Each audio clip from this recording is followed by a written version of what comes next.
Olá, alunos, tudo bem? Eu sou a professora Bruna Machado e a gente vai fazer a nossa introdução na aula de políticas públicas, né?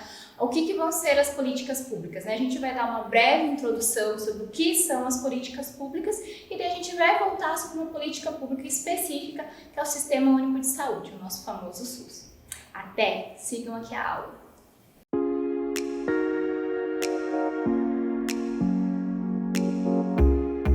Olá, alunos, tudo bem? Aqui quem fala é a professora Bruna Machado, e hoje tenho a honra de ministrar uma aula para vocês, né? Hoje nós vamos falar sobre políticas públicas, em especial, né, uma política da área da saúde. Mas primeiro eu vou falar para vocês, né? Será que vocês sabem o conceito de política pública? O que é, né? Quando a gente fala em política pública, o que eu penso? Né? Pensem aí na casa de vocês, o que é uma política pública? Políticas públicas, né, elas são pensadas pelos governantes como formas de contribuir para a sociedade. Então, eles vão verificar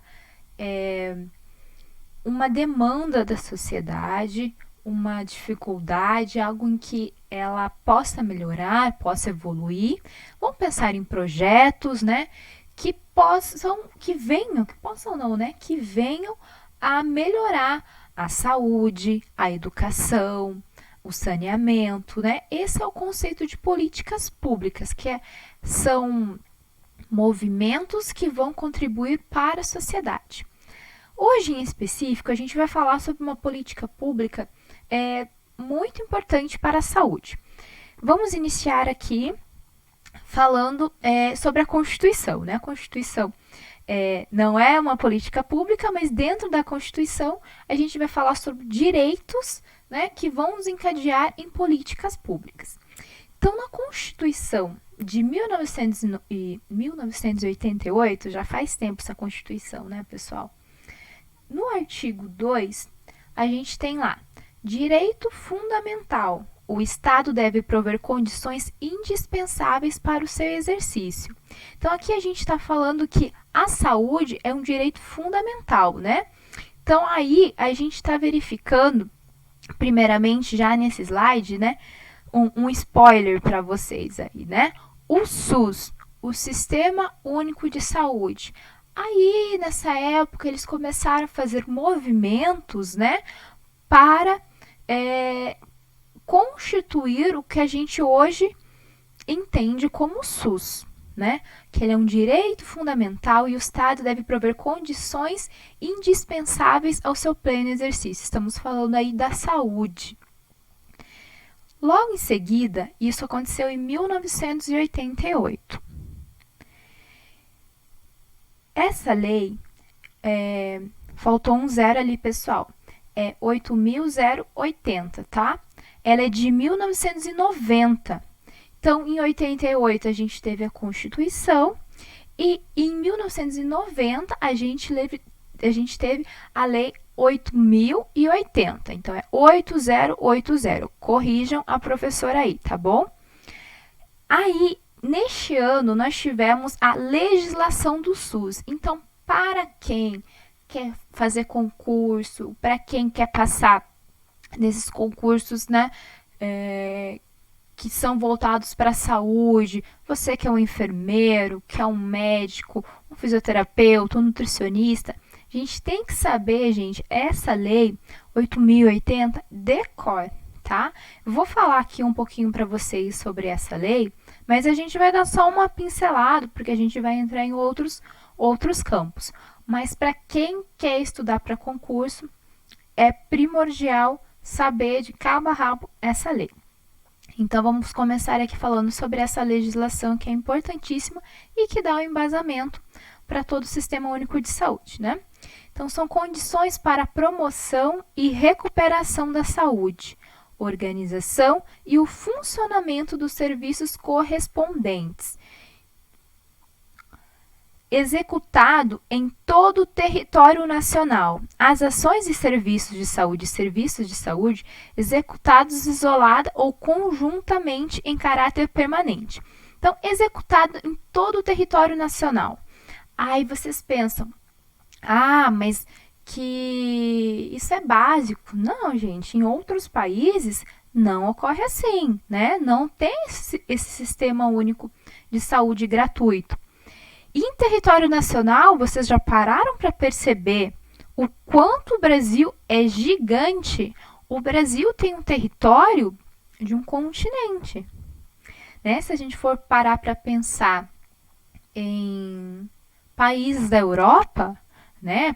Portugal, França, Alemanha, esses outros países europeus, eles são tamanhos de estados brasileiros.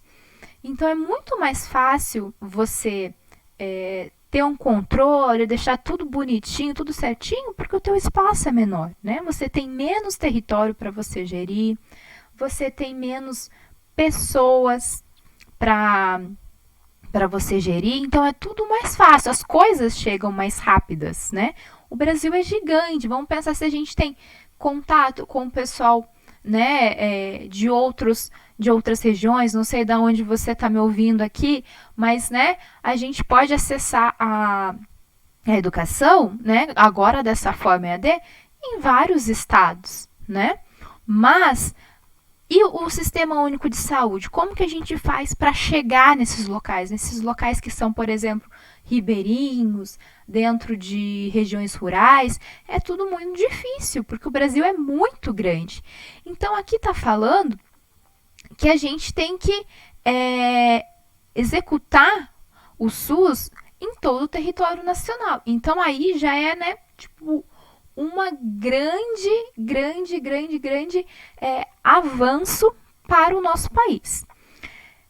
São ações de serviço de saúde, né, executados isolado ou conjuntamente, em caráter permanente ou eventual. Então, aqui, permanente ou eventual, né? Então, a gente está falando aí de situações que podem ser executadas por um único motivo. Vamos pensar assim, numa vacinação para febre amarela, que é mais incidente no norte, ou esses programas que vêm e passam, né? Por exemplo, a vacinação de idosos para gripe, é algo que é rotineiro, todo ano tem. Então, às vezes, a gente está falando, né? Passamos agora por uma pandemia, que é algo que não existia antes, que foi algo eventual, que parece que vai ser permanente, né, gente? Mas espero que não seja. E o SUS, ele trabalha com essa realidade do local. Então, diante da realidade do local, ele vai se organizar para ver qual que é a demanda.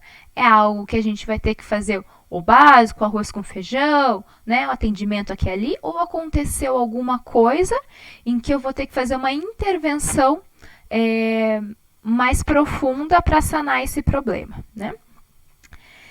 Então, são por pessoas naturais, jurídicas, de direito público ou privado. Então, aqui a gente vai falar sobre os princípios e as diretrizes do SUS. Essa questão do SUS, pessoal, vocês têm que parar para ter assim uma visão ampla. Se vocês puderem procurar os sistemas de saúde de outros países, o SUS é maravilhoso. Como existem outras políticas públicas também brasileiras que são maravilhosas. Isso por quê? Né? Porque as leis no Brasil, sim, são bem feitas, né? As políticas públicas são bem feitas. O que acontece é que, às vezes, elas não são bem executadas.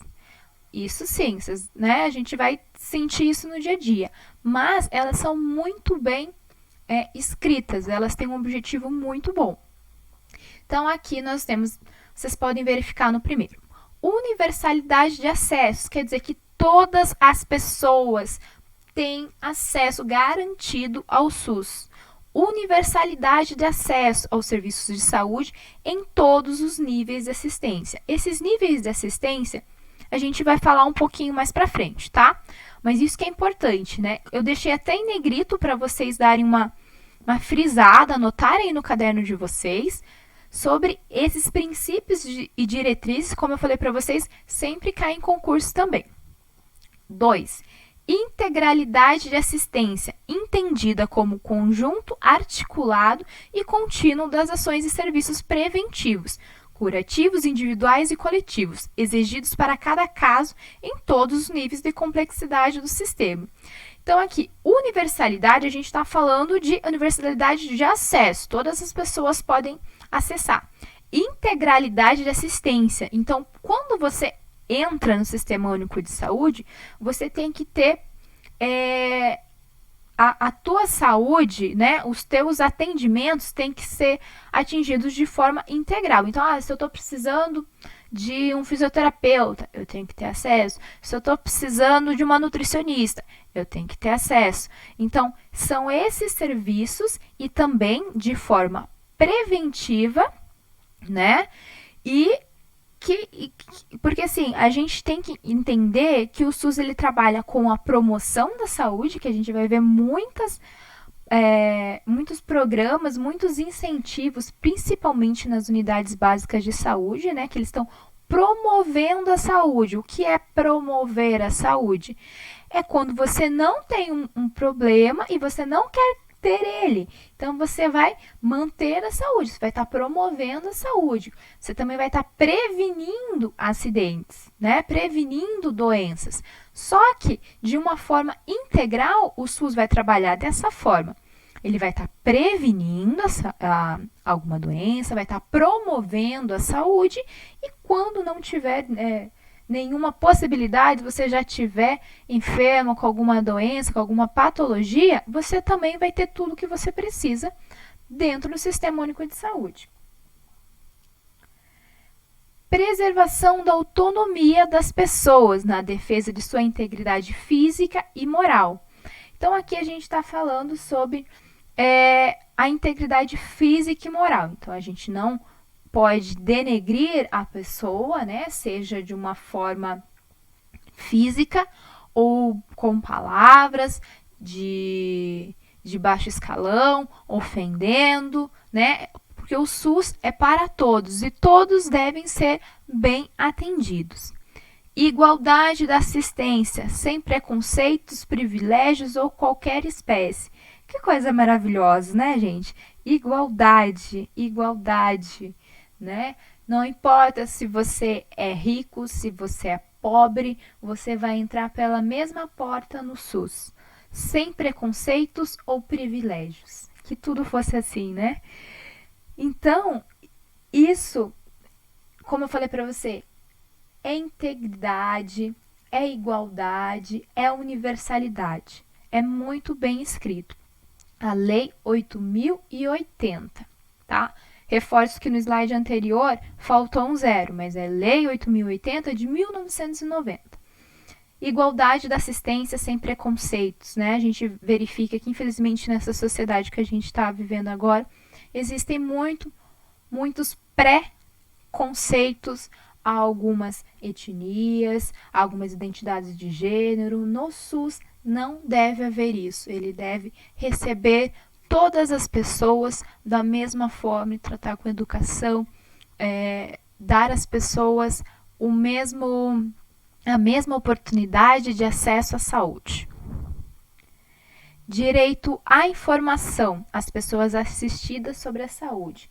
O que a gente está falando aqui sobre direito à informação? Estamos falando em campanhas, estamos falando em as pessoas saberem, né, o que elas estão tendo, saberem quais que são os próximos passos, quais que são os caminhos que ela deve seguir, porque a gente vai falar aqui um pouco mais para frente, né, sobre os níveis de assistência. Então, por exemplo, fiz uma consulta, agora eu tenho que ir para onde, né? Aonde que eu tenho que me consultar? Tudo isso é direito à informação. A informação sobre hipertensão. Eu tenho campanhas sobre pessoas que são hipertensas dentro do Sistema Único de Saúde. Então, eu vou abranger essas pessoas e vou passar a elas essa informação. Divulgação de informações quanto ao potencial dos serviços de saúde e a sua utilização pelo usuário. Isso também é muito importante para fortalecer o SUS, que é o quê? Essa divulgação de informações vai fazer com que o seu José lá da esquina, saiba que vai ter uma campanha de, vamos pensar, de doação de sangue, né? A gente tem bancos para doadores. A dona Maria soube que tem um banco de leite na cidade dela e ela está amamentando, mas ela tem muito leite, ela quer doar esse leite.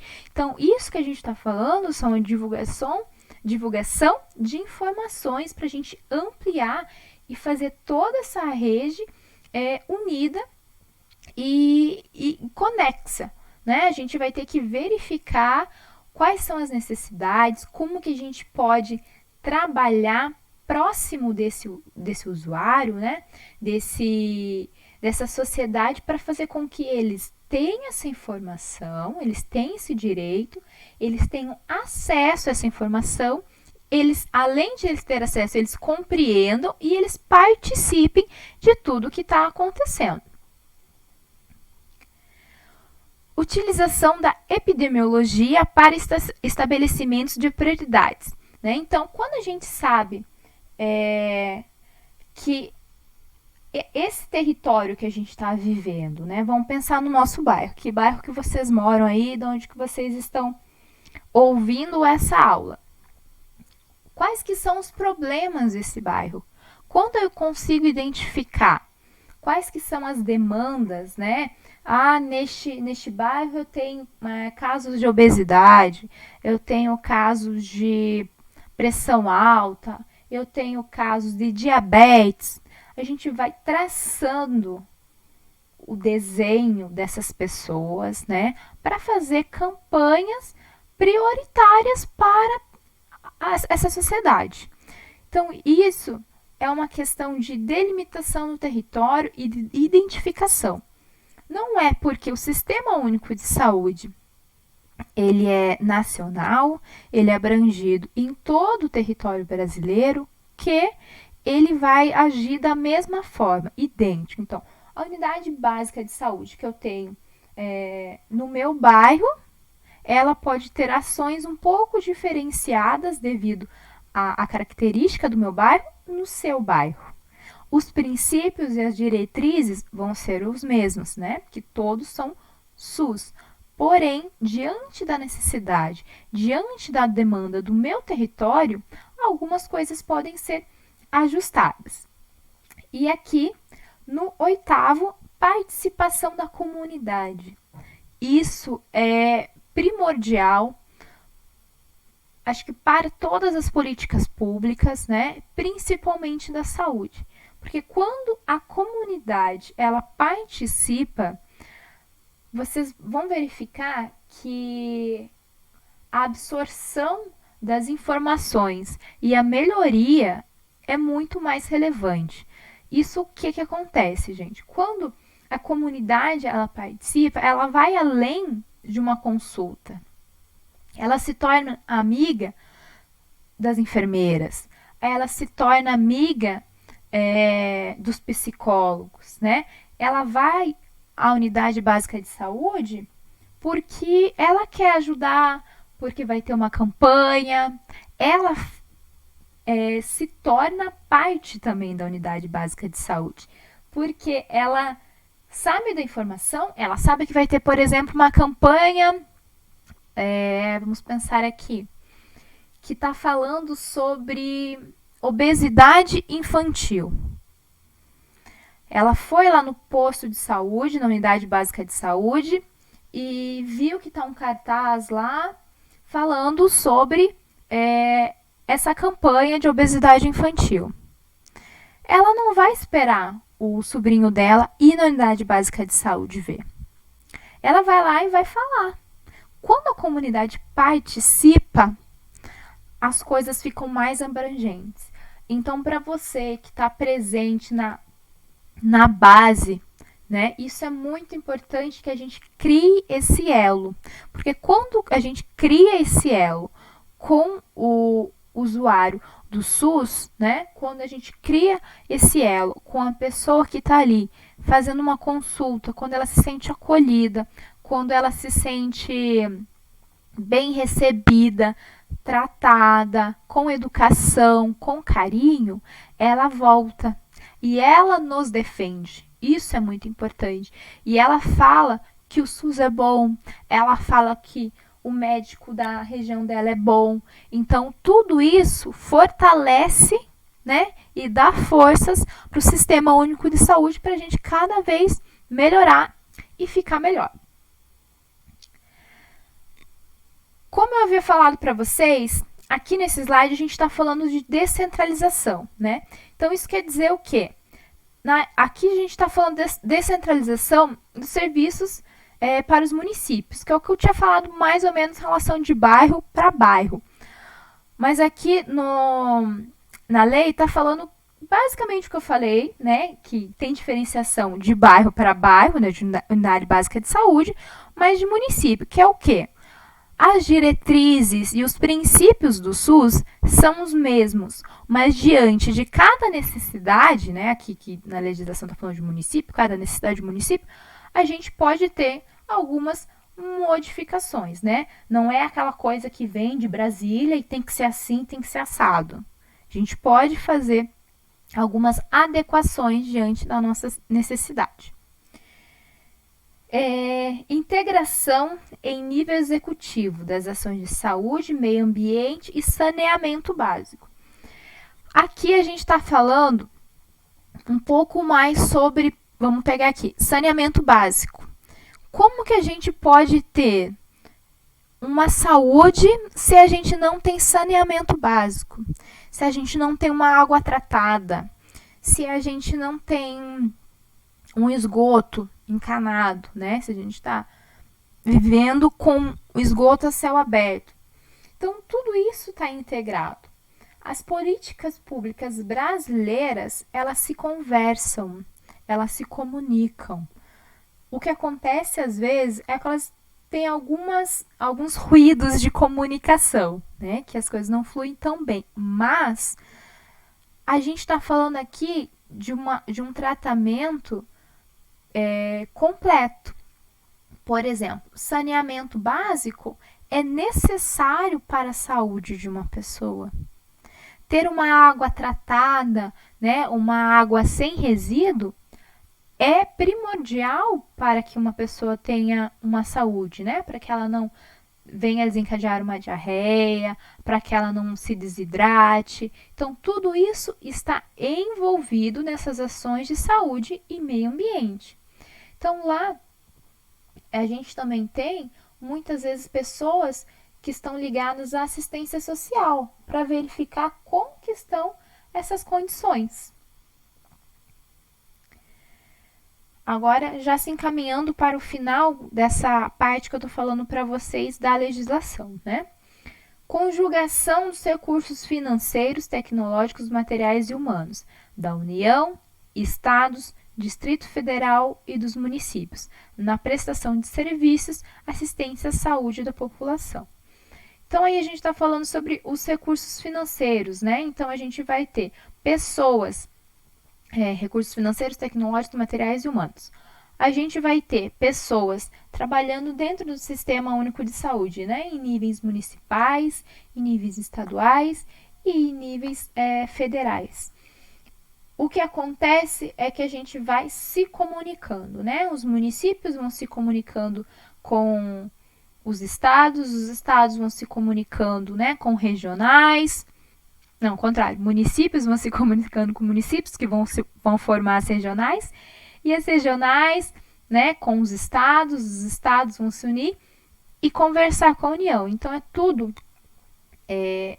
organizado para favorecer o nosso território, porque o nosso território, como eu falei para vocês, é muito grande, então precisa dessa articulação e dessa comunicação entre todos os entes federativos. Resolução de serviços em todos os níveis que eu acabei de falar para vocês, né? De modo a evitar a duplicidade de meios para fins idênticos. Então, quando a gente encontra uma dificuldade ou algo que não está fluindo da maneira correta, né, dentro do Sistema Único de Saúde, agora eu estou falando do sistema completo.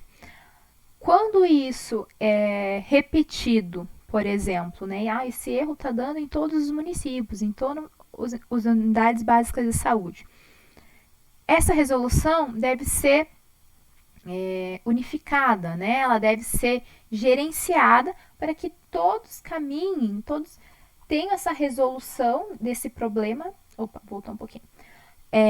Desse problema tenham, como posso dizer para vocês? Elas têm uma resolução, estou falando dos problemas, tá?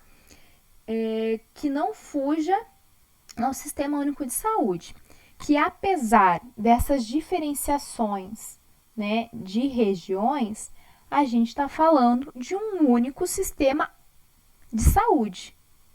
Então, ele tem que seguir um padrão. Então, quando a gente resolve um problema, quando tem uma dificuldade dentro dessa organização, e resolveu, né? Era assado, virou assim agora. Então, isso vai sendo passado para todos os municípios de forma igual, tá? Então, aqui a gente terminou essa parte da legislação, que eu dei uma introdução para vocês. E a gente vai falar um pouquinho, uma pincelada, né, sobre a atenção primária de saúde, que é a porta de entrada do SUS, né? Então, a atenção primária de saúde, né, ou a atenção básica de saúde, ela é a porta de entrada. Então, a saúde da família, que é o que a gente encontra nas na maioria das unidades básicas de saúde. Então, se a gente encontra numa maior quantidade UBSs, unidades básicas de saúde. A gente encontra numa menor quantidade regionais, hospitais regionais. Então, a gente vai ter a grande maioria do Sistema Único de Saúde na atenção primária.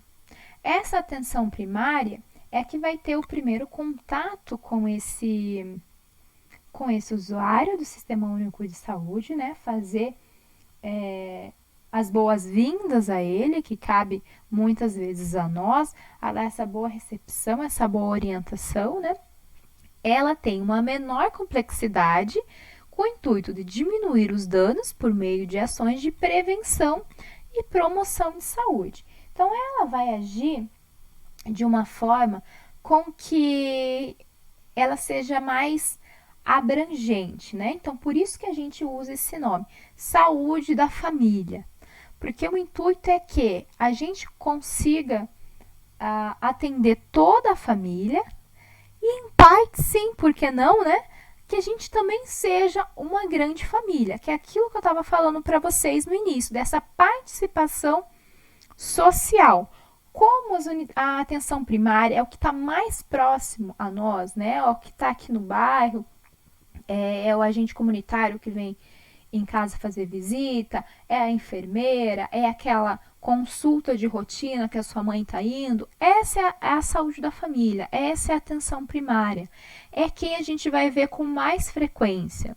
Não é aquele médico especialista que a gente vai lá de vez em quando. Não é esse.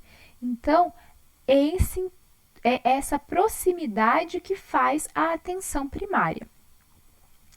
Quais que são esses atributos essenciais? São a acessibilidade, o atendimento longitudinal em todas as faixas etárias, como eu falei, vai desde do bebezinho, né, da gestante, até o idoso, adolescente, pega todas as faixas etárias. A integralidade, né, como falei para vocês que é um dos princípios do SUS, promoção, prevenção, tratamento social, né?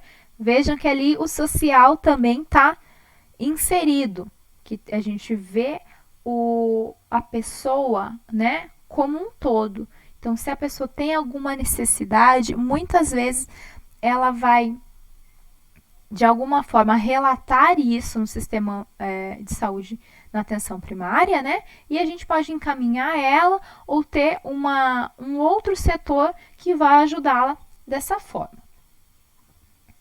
Então, ele foi implantado em 1994, né? O antigo Programa de Saúde da Família, PSF, agora chamado de Estratégia de Saúde da Família. Importante no processo de municipalização, onde o órgão municipal tem um importante poder sobre a gestão de saúde. Então, antes se chamava PSF, Programa de Saúde da Família. Agora se chama ESF, que é Estratégia de Saúde da Família, né? Então, como eu havia falado para vocês, importante nesse processo de municipalização, que cada município tem a sua demanda, a sua característica, né? Que isso tem que ser muito levado em consideração para saber quais que vão ser as ações que vão ser realizadas nessa atenção primária. Então, a estratégia de saúde da família, ela é marcada por uma equipe multiprofissional, né? Então, ela não vai ser só o médico, ela vai ser o médico, ela vai ser o enfermeiro, ela vai ser o agente comunitário. Então, ele vai ter uma equipe, né, que vai trabalhar esse indivíduo de uma forma mais completa. Aqui eu acho muito interessante essa imagem. Peço até para vocês, se puderem, colocarem no seu caderno, que a atenção primária, ela equivale a 80%, né, dos problemas podem ser evitados e tratados na atenção primária.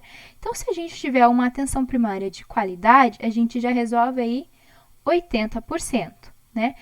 Vejam que na pirâmide, a atenção secundária e a atenção terciária já estão lá em cima, com um espaço bem pequenininho. Então, isso é muito importante para a gente ver como que a gente pode sanar muitas coisas, muitas patologias, muitas doenças, se a gente tiver uma atenção primária de qualidade. Então, só fica 20% para a atenção secundária e para a atenção terciária. Então, isso demonstra a valorização, né, e a importância que a gente tem nas mãos, que a gente tem, que a gente deve usar de uma forma correta, né? A gente deve ser inserido dentro dessas unidades básicas de saúde e ter acesso a todas as informações, e ter acesso a todos os programas de saúde, a ter esse acompanhamento completo, né, e complexo, muitas vezes, que a gente precisa. Para daí, se a gente não conseguir resolver os nossos problemas dentro da atenção primária, a gente vai passando para as outras atenções, que são secundárias e terciárias, que a gente vai falar aqui. A atenção secundária, né, ela é formada pelos serviços especializados em nível ambulatorial e hospitalar. Vejam que eu, né, frisei aqui para vocês. Então, quando a gente está falando de atenção primária, a gente está falando de unidade básica de saúde. Quando a gente está falando de atenção secundária, a gente já está falando de ambulatório, de hospital, né? Com uma densidade tecnológica intermediária. Então, a atenção secundária vai ficar entre as unidades básicas de saúde, que são ali do bairro, com aqueles níveis mais complexos. Então, a atenção secundária compreende procedimentos de média complexidade. Esse nível compreende serviços médicos especializados de apoio, diagnóstico, terapêutico, atendimento de urgência e emergência. Agora, pensem comigo. Um serviço médico especializado. Qual que é? Vamos pensar um endocrinologista. Você não vai encontrar um endócrino na unidade básica de saúde, tá? Você vai encontrar ele numa atenção secundária. Então, por quê? Porque no endócrino você já vai encaminhado para ele. Vamos pensar assim, quando você vai dando um encaminhamento, ou você está recebendo um encaminhamento, você já está indo para outro nível de atenção. Você já está indo para a atenção secundária, porque você já não está indo na porta de entrada. Você não consegue ter um atendimento direto na atenção secundária. Primeiro, você tem que entrar pela atenção primária, para depois você ir para a atenção secundária. Então, dificilmente você vai conseguir uma consulta especializada direto. Então, quando a gente precisa desse encaminhamento, a gente já está indo para a atenção secundária. Atenção terciária ou alta complexidade designa o conjunto de terapias e procedimentos de elevada especialização. Então, quanto mais especializado, mais a gente vai ter a certeza que a gente está no último nível de assistência à saúde, que é a atenção terciária. Organiza também procedimentos que envolvem alta tecnologia e alto custo. Então, vamos pensar, alta tecnologia e alto custo. O que custa muito, né? Custa transplante, custa muito, né? Diálise custa muito caro. Oncologia, um tratamento oncológico é muito caro. Então, isso já está na atenção terciária. Então, é importante que vocês também verifiquem o que está, né, nesses procedimentos da atenção terciária. Aqui, gente, não ficou uma imagem muito boa, mas dá para vocês visualizarem e entenderem um pouquinho, né? Vamos lá de novo. Outra pirâmide para vocês visualizarem isso, como que funciona. Nível 1, de 70% a 80% das pessoas, né? Elas estão ali recebendo esse autocuidado, condições simples, se resolve tudo lá na atenção primária, no autocuidado, sendo apoiado pelos profissionais, né? Gestão da condição de saúde, já estamos no nível 2. 20 a 30% das pessoas passa para esse nível 2, né? Para essa atenção secundária de condições um pouco mais complexas.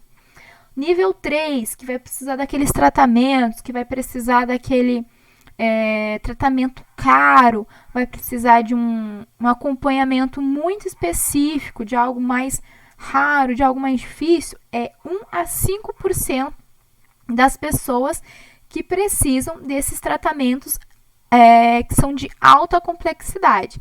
Então, verifiquem como que são essas porcentagens dentro desses níveis, né? E aí, qual que vocês se identificam? Vocês gostam mais daquele nível terciário, de trabalhar em locais mais complexos? O que vocês gostam, né? Cada profissional, ele tem uma característica diferente. Tem gente que prefere trabalhar na atenção primária, tem gente que não. Tem gente que prefere estar lá na atenção terciária, no olho do furacão, naquele que é mais especializado, naquele que é bem complexo, né? Qual que vocês preferem? Aqui a gente vai falar um pouquinho sobre os investimentos, né? Como que tudo isso é financiado? A gente não estava falando ali sobre a atenção terciária, que eleva grande custo, né? Que demanda grande custo. Então, os percentuais de investimento dos municípios e estados. Então, cada um vai dar um pouco de dinheiro para que esse SUS ele caminhe de uma forma correta. Então, cada unidade, né, cada município vai direcionar uma parte, o Estado vai direcionar outra parte e a União vai direcionar outra parte para que esse SUS ele tenha dinheiro para atender a todos. Então, por lei, municípios e Distrito Federal devem aplicar anualmente 15% da arrecadação dos impostos, né? Cabendo 12% aos estados. Então, aí a gente já tem uma noção de como que funciona esse financiamento. Então, a gente sabe que municípios têm que aplicar 15% dos impostos, de todos aqueles impostos que a gente paga, né? E os estados, 12%. Então, tudo a gente que paga de imposto, 12% do que a gente está pagando é para ir para a saúde. Então, isso também sempre cai em concursos e peço para vocês anotarem e darem uma olhadinha nessa lei. No caso da União, o montante aplicado deve corresponder ao valor empenhado no exercício financeiro anterior. Então, no ano anterior, vai ser uma porcentagem baseada no ano anterior, acrescido do percentual relativo à variação do Produto Interno Bruto, famoso PIB, do ano antecedente da lei orçamentária anual. Então, o valor, né, a porcentagem que a União vai dar é 12%, mas é 12% de acordo com esse PIB, entenderam? Aqui eu trago para vocês um gráfico onde a gente vai falar sobre como que esse dinheiro está sendo, né, redistribuído. O comparativo de recursos por ano, de 2018 a 2021.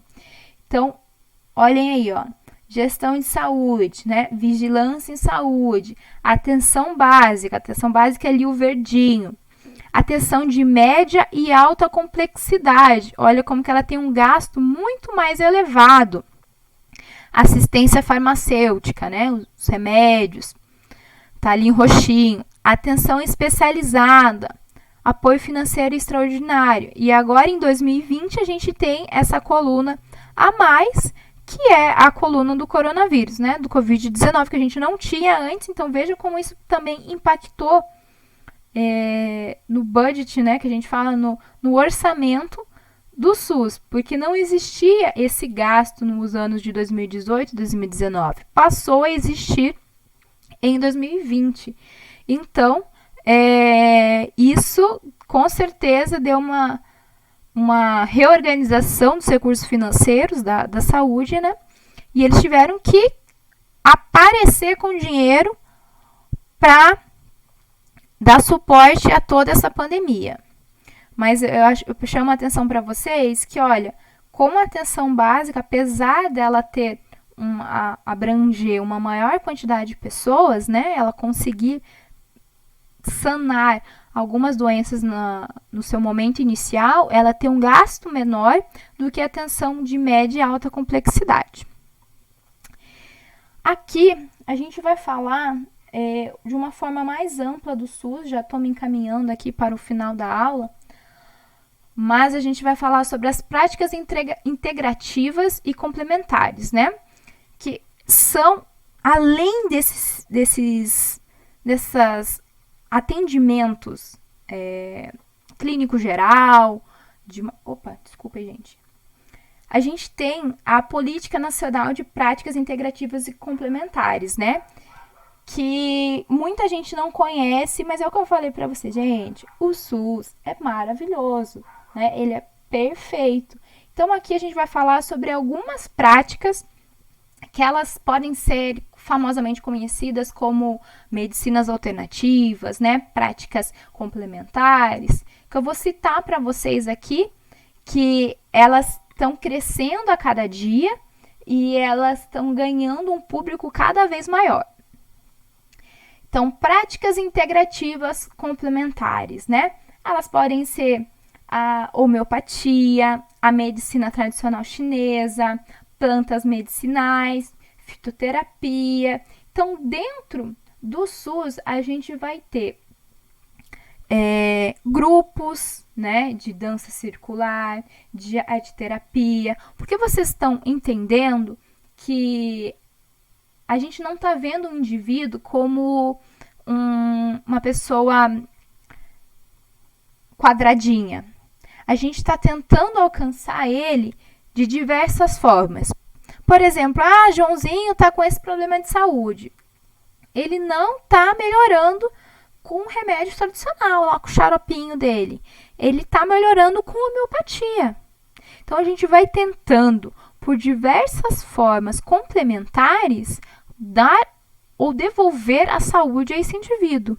Então, por isso que o SUS está integrando essas práticas, né, complementares, porque ele viu que o ser humano ele não é uma pessoa quadrada, que todo mundo funciona do mesmo jeito. As pessoas não funcionam do mesmo jeito. A gente está respeitando a individualidade de cada ser. Então, quando a gente respeita a individualidade de cada ser, a gente tem que inserir práticas que são diferenciadas para a gente atingir esses usuários, né? Então, aqui a gente tem outras que eu estou trazendo aqui para vocês, que é a meditação, que é a musicoterapia, osteopatia, quiropraxia, reflexoterapia, reiki.